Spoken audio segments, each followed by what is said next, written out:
Greetings once again from Arizona, where we are finishing out the 2024 International Stroke Conferences. And as I mentioned earlier, this really is the premier gathering of people from across the globe coming together for the science and the treatment of stroke and neurological care. And, this year it did not disappoint.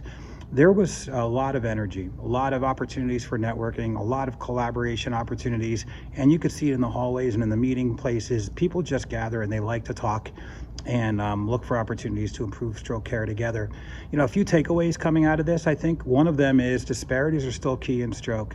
African Americans, Black Americans are 50% more at risk of suffering a stroke, mostly due to hypertension. And there's more that the medical community can do and that we can do to help lower those disparities and those rates.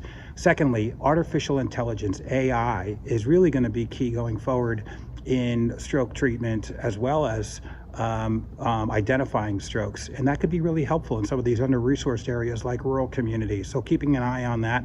And then finally, stroke in the youth. And how do we best go forward in processing and treating those patients, including those who are pregnant? And what are the protocols for that? So there were some sessions on that I found very interesting. Overall, a really great week. I want to thank our communications team for putting these recaps together. I think they're really terrific, and make sure you're sharing them. And then you should also be very proud of everything that has gone on here in the last few days and what the American Heart Association, American Stroke Association is doing.